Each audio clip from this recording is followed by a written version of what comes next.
안녕하세요. 오늘은 좀 특별한 자료인데요. 아버지가 딸에게 쓴 편지 속 지혜들을 좀 깊이 들여다볼까 합니다. 네, 편지라니 흥미롭네요. 어떤 지혜들이 담겨 있을지 궁금합니다. 네, 이게 당신의 삶에도 적용해 볼 만한 그런 통찰들이 꽤 있더라고요.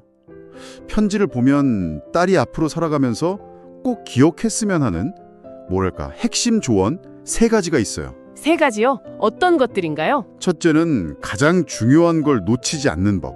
그리고 둘째는 여러 일을 동시에 하려는 유혹. 그러니까 멀티태스킹의 함정이죠. 아, 멀티태스킹. 요즘 많이들 하는 이야기네요. 네. 그리고 마지막은 좀 흥미로운데 자기 관리라는 개념에 대한 좀 다른 시각이에요. 이걸 중심으로 오늘 이야기 나눠보죠. 우선 첫 번째, 괴테의 말을 인용한 부분인데요. 가장 중요한 일이 가장 중요하지 않은 일들에 밀려나서는 안 된다. 정말 기본적인 건데 실천하기는 어려운 말 같아요. 맞아요. 특히 요즘처럼 할 것도 많고 신경 쓸 것도 많을 때는 더 그렇죠. 사소한 일이 밀려서 정작 중요한 걸 놓치기 쉽잖아요. 그렇죠. 편지에서도 아버지가 딸이 그림 그리는 걸 좋아하는데 그걸 친구랑 놀거나 TV 보느라 못하는 상황을 예로 들었다면서요? 네, 바로 그거예요. 아니면 공부해서 훌륭한 사람이 되고 싶어하는 꿈이 있는데 게임이나 늦잠 때문에 점점 멀어지는 그런 상황들. 여기서 핵심은 결국 내 삶에서 진짜 중요한 게 뭔지 그걸 명확히 아는 것 같아요. 그리고 그걸 최우선순위에 두는 의지. 그렇죠. 그걸 알아야 지킬 수 있으니까요. 네. 아버지는 딸이 그런 일상적인 방해물들 때문에 자신의 큰 꿈, 그 목표에서 멀어지지 않길 바란 거죠. 어쩌면 뭘 하지 않을지 결정하는 게 더 중요할 수도 있겠네요. 결국 시간과 에너지를 어디에 쓸지 의식적으로 선택하라는 거군요. 맞습니다. 자, 그럼 우선순위를 정했다면 그 다음은 이제 집중의 문제로 넘어가는데요. 스티브 우젤의 말이 아주 인상 깊었어요. 아, 그 멀티태스킹 경고 말씀이시죠? 네.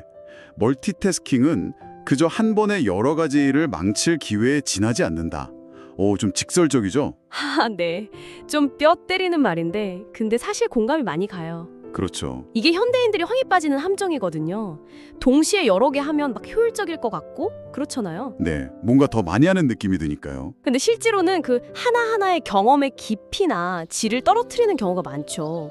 아버지가 편지에서 그림 그리기랑 책 읽기를 동시에 하는 비유를 들었다고 하셨는데 네, 맞아요.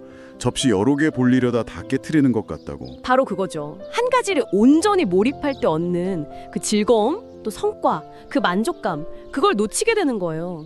확실히 뭔가 하나를 제대로 끝냈을 때 그 뿌듯함이 다르긴 하죠. 네, 어쩌면 우리가 너무 효율성만 따지다가 그 집중하는 행위 자체가 주는 가치를 좀 잊고 사는 건 아닌가? 그런 생각도 들게 하고요. 서두르지 않고 하나씩 하는 것의 가치. 좋습니다. 자, 이제 마지막 조언인데요. 이건 앞에 2가지와는 결이 좀 달라요. 아, 그 리오 바바오타 인용구요? 네. 우리 문화에서 가장 지배적인 헛된 믿음은 바로 자기관리라는 허상이다.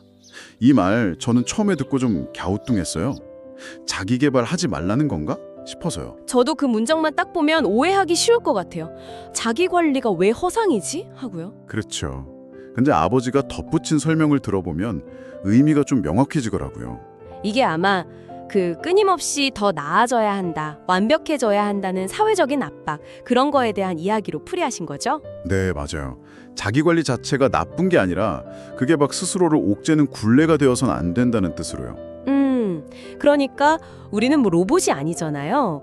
때로는 좀 게으를 수도 있고 실수할 수도 있고 완벽하지 않을 수도 있고 또 슬플 때도 있고요. 네네. 그런 모습까지도 괜찮다고 받아들이는 것. 그게 바로 자기 수용의 핵심이라는 거죠. 아하. 자기 수용. 그러니까 건강한 습관을 만들고 발전하려는 노력은 물론 좋은데 그 과정에서 완벽주의에 덫에 빠져서 있는 그대로의 나를 막 부정하거나 미워하지는 말라는 거네요. 그렇죠. 오히려 자신을 좀 너그럽게 받아들일 때 진짜 성장이나 변화가 가능할 수도 있다는 그런 깊은 통찰인 것 같아요. 와, 정말 그렇네요. 자, 오늘 이렇게 아버지의 편지를 통해서 삶의 중요한 지혜 3가지를 나눠봤습니다. 네, 가장 소중한 걸 우선순위에 두는 것, 또 한 번에 한 가지 일에 집중하는 것, 그리고 완벽해야 한다는 부담을 내려놓고 자신을 받아들이는 것. 네, 이 3가지가 어쩌면 다 연결되어 있는 것 같기도 해요. 결국 당신이 더 행복하고 좀 충만한 삶을 살도록 돕는 열쇠가 아닐까 그런 생각이 듭니다. 아버지의 따뜻한 마음이 느껴지네요. 마지막으로 당신께 이런 질문을 한번 던져보고 싶습니다. 혹시 더 나은 나, 자기 관리라는 이름 아래에 스스로를 너무 엄격하게, 너무 심하게 다그치고 있지는 않으신가요?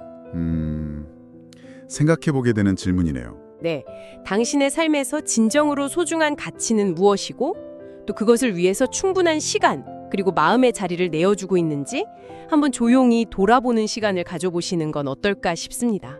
어쩌면 이만하면 괜찮다고 스스로를 다독여주는 것이 가장 중요한 가치를 지키는 첫 걸음일 수도 있겠네요.